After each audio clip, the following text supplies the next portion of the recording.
ফেলছি। কেমন আছো শান্তনা? ভালো।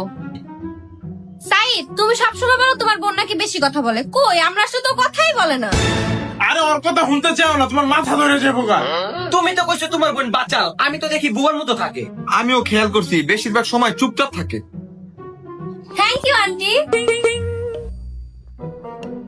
খায়া তোরা বাড়ি যা, তাও আমার বোনরে দিয়ে কথা কইস না। আচ্ছা, ওসব কথা বাদ দাও। সবচেয়ে বড় কথা কি জানো শান্তনা, তুমি যদি ডাইট করে একটু শুকাও তাহলে তোমাকে আরো বেশি সুন্দর দেখাবে। কি আজব কথা, আমাকে কেন সুন্দর লাগা লাগবে? আমি যেমন আছি এরকমই তো ঠিক আছি। দুনিয়াতে কত মানুষ মোটা আছে, এই জন্য তো ভালো চিকনদেরকে মানুষ মূল্য দেয়। সবাই মিলে যদি একসাথে চিকন হয়ে যায় তাহলে কি চিকনদেরকে কেউ মূল্য দিবে? আমি মোটা আছি ওইটাই ঠিক আছে। তুমি আর একটু শুকাও, তোমার যদি মনে হয় শুকাইলে সুন্দর দেখা যায়। আমার তো মনে হয় আমাকে অনেক বেশি সুন্দর লাগে। চিকন মানে যে সুন্দর, এই থটটা তোমাদের মাথার মধ্যে কে ঢুকাই দিচ্ছে? আর আমি বুঝি না তোমরা সারাদিন আমাদের বাসায় কেন পড়ে থাকো? তোমাদের নিজের বাসা নেই? সারাদিন আড্ডা দিতে চলে আসো আর আমার মা খাবার দিলে খাবারগুলো খাও।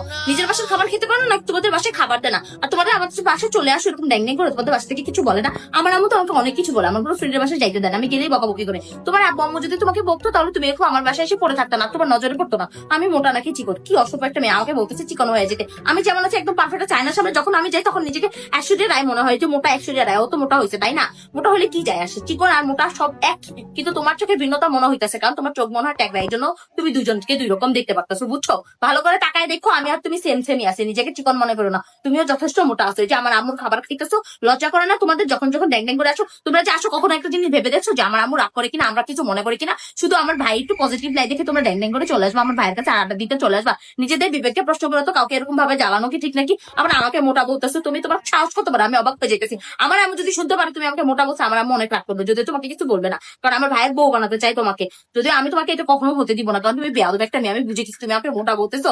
মোটা মানুষ যদি না থাকতো, সবাই যদি চিকন হইতো, তাহলে চিকন মানুষটা কেউ এত দাম দিত না, বুঝছো? চিকন মানুষ এই জন্য দাম পায় কারণ মোটা মানুষ আছে। সবাই যদি ইকুয়াল চিকন হইতো তাহলে চিকনকে কেউ দাম দিত না, চিকন চিকন চিকন হয়ে যেত। মোটা চিকন এই জন্য একটা সুন্দর। নেক্সট টাইম আর কাউকে কখনো বলবে না যে শুকাইলে সুন্দর লাগতো, চিকন হইলে সুন্দর লাগতো।